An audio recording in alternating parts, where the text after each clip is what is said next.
Good morning, everyone. I'm Eric Perkins, one of the operations section chiefs on Oregon Department of Forestry, Team 3. We're here, got in place yesterday. We're in unified command with the Oregon State Fire Marshals Group.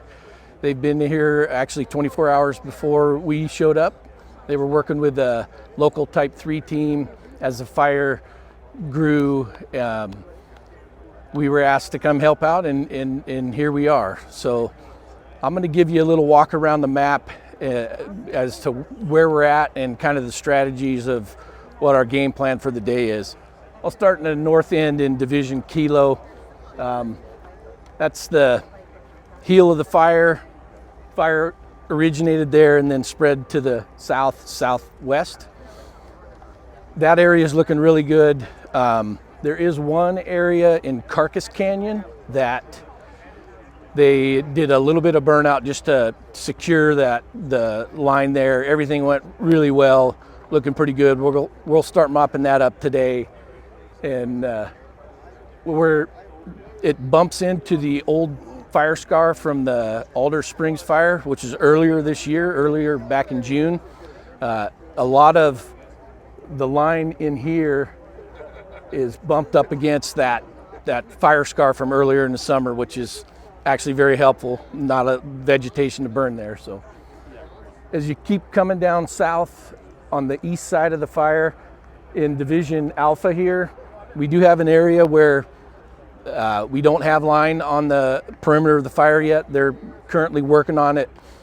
As any emerging incident, the resources are rolling in as we speak. We saw a much larger crowd today than yesterday, and we're starting to get the resources we need to actually get a handle on this fire. But they'll be working in this area to get a perimeter line on that and start mopping it up.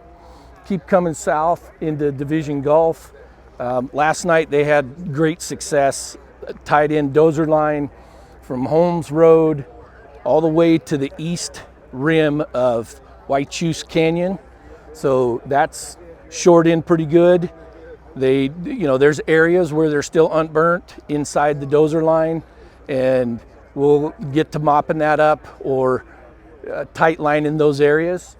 Once you get down into Waichuse Canyon on the west side, yesterday that fire marched down the canyon, and the structure resources did a great job essentially keeping pace with the fire the best they could and doing what we call point protection, protecting structures and walking on down, just trying to protect homes, and without a lot of emphasis on perimeter control because just didn't have the resources at the time to worry about the stopping the forward progression.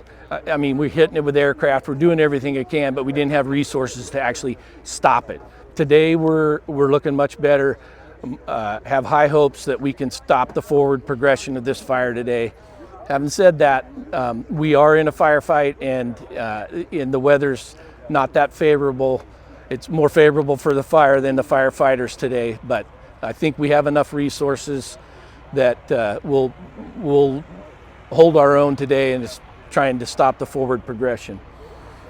As you come around and head up the west side of the fire in Division November, same thing, a lot of structures in there, so a lot of point protection, doing a very good job at structure protection, working harder now on perimeter control.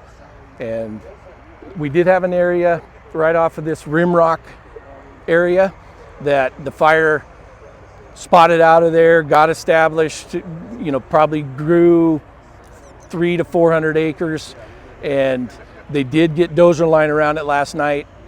There are unburnt areas, unburnt fingers inside that dozer line, so we'll get in there today, tight line that, and secure the perimeter, hopefully in hopes of stopping the forward progression of the fire. As you come up here in Division Whiskey, heading back up into Kilo, that area is looking pretty good. A lot of that fire checked up on road systems, so there's a lot of mop up that needs to happen. But again, like I was saying, we had an influx of resources today, and our hope is that we're able to keep everything inside the current perimeter via mopping it up so that wind doesn't get established and blow embers across the road and start things off again. So that's our plan for the day. We do have a very good component of air resources. Sometimes the smoke limits where we can and can't fly, but we've been able to go hop from the east side to the west side of the fire based on where the smoke is with our air resources, and that's been working pretty well. That's our plan for the day. Thank you.